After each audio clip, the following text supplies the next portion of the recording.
Hi Year 4, here is your Friday art lesson, and it carries on from yesterday's art lesson. And today's TLP is, can I choose a picture of a moving object or person and try to use techniques to show movement? So thinking about what we looked at yesterday, you're now going to have a go at thinking about producing a piece of artwork of your own. So choose one of the following images for your piece of art when you come to draw your final piece. So you could go for a cheetah, an eagle.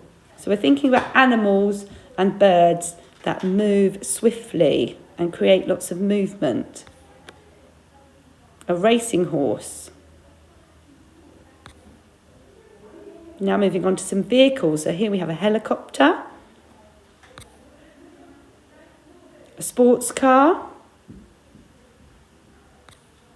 a train, high-speed train, a motorbike, a runner, a dancer,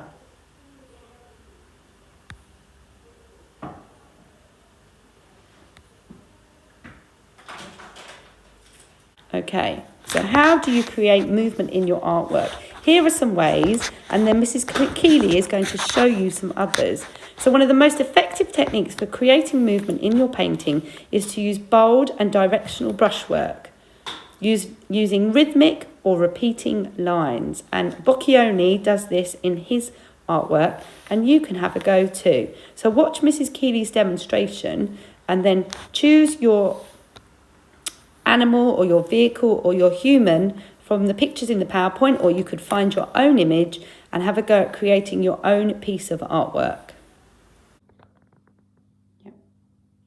Hi Year 4, so yesterday you had a go at choosing one of Boccioni's pieces of art and recreating that using lots and lots of repeated lines and a loose pencil grip. Today you should have picked one of your favourite images. So there were cars, there was a train, there was a helicopter.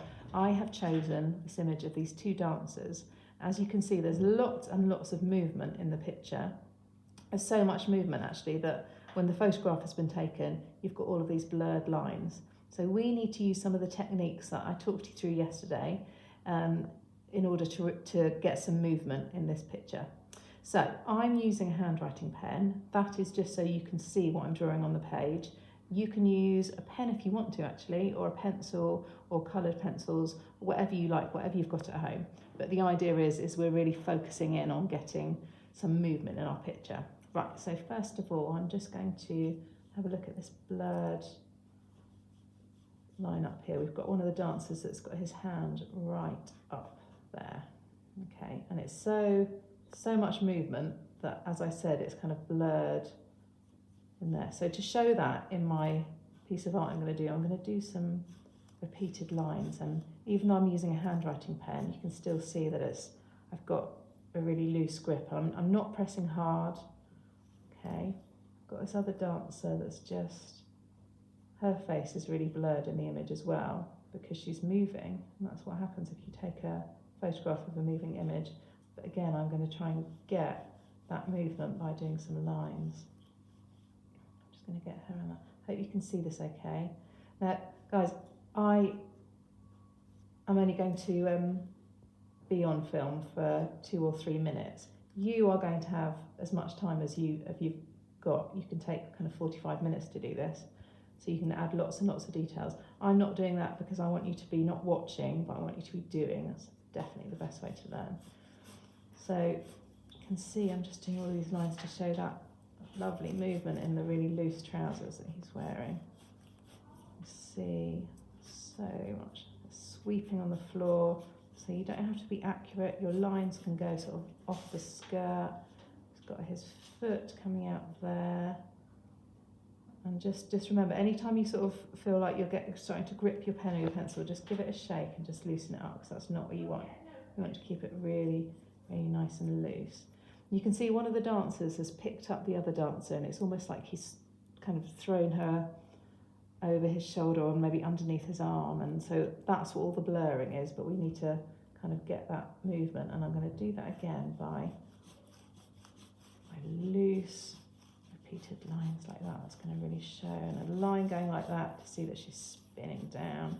See, that's actually one of her feet, so I'm just going to put her foot like that, but it's really, we've got some of the skirting that's coming down there, and you can see already, I've only made a few lines on the page, but already you can see there's lots and lots of movement, and I have literally just created that by doing repeated lines, and by kind of going over and over, and by keeping it really loose. That's how you're going to do yours. I would go on to add some colour, which you can do. You don't have to do that. If you haven't got access to any colours, you can, but if I just show you with pencil crayons, that's just going to start adding